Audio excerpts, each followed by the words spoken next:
हे what's up everybody, daredevil born again का episode 3 भी हमारे सामने आ चुका है। इसकी एक्सप्लेनेशन शुरू करने से पहले एपिसोड 1 और 2 के एक्सप्लेन वीडियोस के लिंक डिस्क्रिप्शन में पड़े हुए हैं, तो फटाफट से जाकर उन वीडियोस को देखकर जल्दी से आ जाओ, क्योंकि इसका एपिसोड 3 उनसे भी बवाल होने वाला है। तो एपिसोड के शुरुआत में मैट मर्डॉक जेल में मिलने आता है हेक्टर आयला से। ये लोग बातें करते हैं। मैट हेक्टर को होप दिलाता है कि सब कुछ ठीक होगा। फिर सीन चेंज होता है। विल्सन, फिस्क और वेनेसा बातें कर रहे होते हैं। तभी वहाँ पर फिस्क की असिस्टेंट आकर उसे खबर देती है कि कल रात रेडवुड फोर्ट के पास किसी बदमाश ने 2 लोगों को जैन से मार दिया। शायद वो ट्रक लूटने के लिए आया था। फिर फिस्क बोलता है लगता है कुछ फोन नंबर लगाने होंगे ताकि चीफ ग्यालो को उनकी ड्यूटी याद दिलाई जा सके। उसके बाद असिस्टेंट वहाँ से चली जाती है और वो लोग बात को कंटिन्यू करते हैं। अब जब मारने की बात आई गई थी तो वेनेसा बोलती है गैंग बेकाबू हो चुकी है, क्योंकि उन्हें कोई ऊपर हाथ नजर नहीं आ रहा, ना तुम्हारा ना मेरा, एक दूसरे से ही लड़ रहे। फिर फिस्क बोलता है वो चूहे है, गटर में रहने वाले, मरने दो आपस में ही। फिर वेनेसा बोलती है और उनकी लड़ाई में जो भी बचेगा ऊपर पहुंचने के लिए तुम्हें मारने आएगा। उसके बाद फिस्क बोलता है उस दुनिया से अब हमारा कोई वास्ता नहीं। फिर हम देखते हैं मैट मर्डॉक वॉशरूम में अपने हाथ धो रहा होता है। वहाँ पर वही ऑफिसर आता है जिसकी मैट ने लास्ट एपिसोड में जमकर धुलाई करी थी। मैट उसे कोर्ट में मिलते बोलकर वहाँ से चला जाता है। फिर कोर्ट में ऑफिसर अपनी झूठी गवाही देता है। वो बोलता है उस रात वहाँ प्लेटफॉर्म पर मेरे और केल के अलावा और कोई भी नहीं था। आसपास सन्नाटा छाया हुआ था।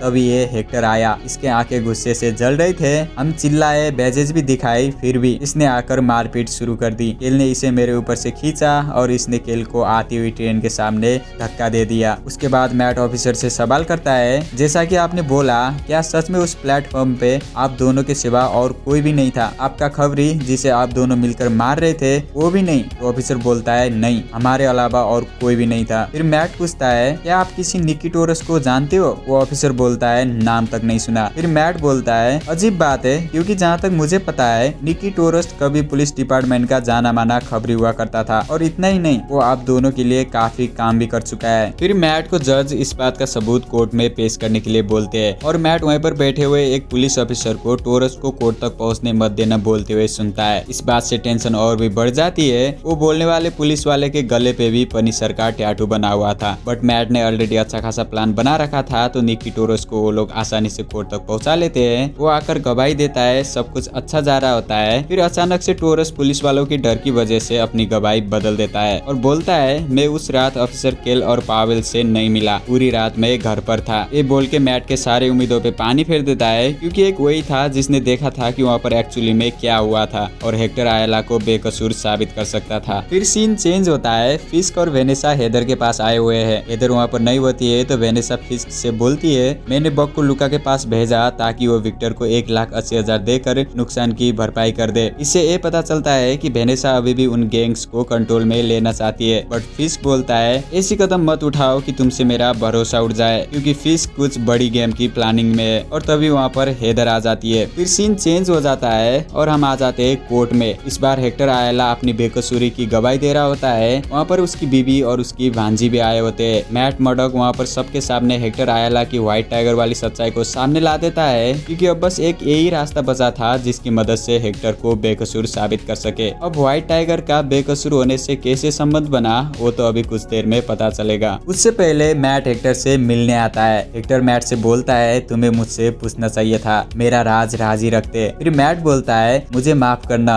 बस तुम्हें जेल से बचा रहा हूँ, ये दाव नहीं चलता तो हम हार जाते। और बोलता है जानते हो हेक्टर, अगर तुम यहाँ से छूट गए तो कभी व्हाइट टाइगर नहीं बन पाओगे, कभी वो सूट नहीं पहन पाओगे। तो हेक्टर बोलता है मुझे नहीं लगता है कि तुम समझ पाए हो, मेरे लिए व्हाइट टाइगर के मायने सिर्फ वो सूट नहीं है, मेरी पहचान है, एक जिम्मेदारी है जिसने मुझे चुना है। इससे अच्छा तो तुम मेरी जान मांग लेते। फिर मैट बोलता है अपनी जिम्मेदारी निभाने के और भी कई तरीके हैं जिसमें नकाब की जरूरत नहीं होती। ये वो इसीलिए बोल रहा है क्योंकि मैट खुद डेयरडेविल नहीं बन रहा, फिर भी वो अच्छा काम कर रहा है। और अब दुनिया को पता चल चुका है कि हेक्टर आयला ही व्हाइट टाइगर है, तो उसके लिए व्हाइट टाइगर बन के बाहर निकलना खतरे से खाली नहीं है। और मैट बोलता है फिलहाल अपने परिवार के बारे में सोचो, उन्हें खुश रखो, हो सकता है फिर तुम्हें समझ में आ जाए कि व्हाइट टाइगर की शायद से दुनिया को जरूरत नहीं थी। इसके बाद अगले दिन हम पहुंच जाते हैं कोर्ट में। यहाँ पर मैट ने बहुत सारे लोगों को बुलाया है जिनकी जान व्हाइट टाइगर ने बचाया था, और इसमें कुछ पुलिस वाले भी है जिनकी मदद व्हाइट टाइगर ने किया था क्रिमिनल्स को पकड़ने में। तो ये लोग एक एक करके गवाही देते हैं कि कैसे व्हाइट टाइगर ने अपनी जान दांव पे लगाकर इन लोगों को बचाया और इन लोगों की मदद किया। इसमें ये लोग ये विश्वास दिलाते हैं कि एक बंदा जो अपनी जान दांव पे लगाकर लोगों को बचाता है, क्रिमिनल्स को पकड़ने में पुलिस वालों की मदद करता है, वो खुद ऐसे एक पुलिस वाले की जान ले सकता है। और मैट ऐसे ही बहुत सारे पुलिस रिपोर्ट्स जज के सामने पेश करता है जिनमें व्हाइट टाइगर की अच्छे ही काम करने की बात बोली जा रही है। इन किसी में भी ये नहीं था कि व्हाइट टाइगर पुलिस वालों का दुश्मन है। मैट बोलता है पुलिस ने कहा हेक्टर ने उन पर हमला किया, अचानक उन पर झपट पड़ा, यही उनका बयान है। लेकिन आखिर हेक्टर एक व्हाइट टाइगर जो हर रात बाहर निकलकर खतरों से खेलकर अपने शहर और अपने समाज को महफूज रखता है, या आप लोगों को लगता है कि एक ऐसा इंसान जानबूझकर किसी पुलिस अफसर की जान लेगा? और बोलता है नकाब किसी इंसान को अच्छा नहीं बनाता, भले ही हेक्टर आयला व्हाइट टाइगर के सूट में हो या नहीं, वो एक हीरो है। फिर हम लोग अगले दिन पहुंचते हैं। कोर्ट में जूरी अपना फैसला सुनाती है। हेक्टर आयला सभी में बेकसूर साबित होता है। इस बात से सभी लोग खुश हो जाते हैं। हेक्टर जेल से छूट जाता है और मैट और क्रिस्टीन इस केस को जीत जाते हैं। जब ये लोग कोर्ट से बाहर निकल रहे होते हैं, बहुत सारे न्यूज चैनल्स इस न्यूज को लाइव कवर कर रहे होते हैं और ये सब विल्सन फिस्क टीवी में देख रहा होता है। वो इस चीज से बिल्कुल भी खुश नहीं है। व्हाइट टाइगर एक विजिलेंटी है और हमें तो पता ही है कि फिस्क को ऐसे लोग कितने पसंद है। इवन विल्सन फिस्क ने मैट मर्डॉक से बोला था कि ऐसे नकाब पहन के उछल कूद करने वालों को वो बिल्कुल भी बर्दाश्त नहीं करेगा। इवन उसने वादा भी किया था। और ऐसे में मैट का हेक्टर को बचाना इसको कैसे पसंद आ सकता है। वो बीबी की जर्नलिस्ट को बुलाकर इसके खिलाफ में भी बोलता है। अगले तरफ हम देखते हैं हेदर और मैट साथ में है। ये लोग केस जीतने की खुशी तो मना ही रही है, साथ ही में फॉगी के बारे में भी बातें करते हैं। और यहीं पर हेक्टर आयला व्हाइट टाइगर वाली सूट पहन के निकल जाता है लोगों को बचाने, जबकि ऐसा करने से मैट मर्डॉक ने मना किया था। वो बाहर निकला ही होता है, उसे एक आदमी गोली मार के जैन से मार देता है और जिसने गोली मारी उसने पनिशर वाली टी शर्ट पहन रखा था। और इसी के साथ ये एपिसोड भी यहीं पे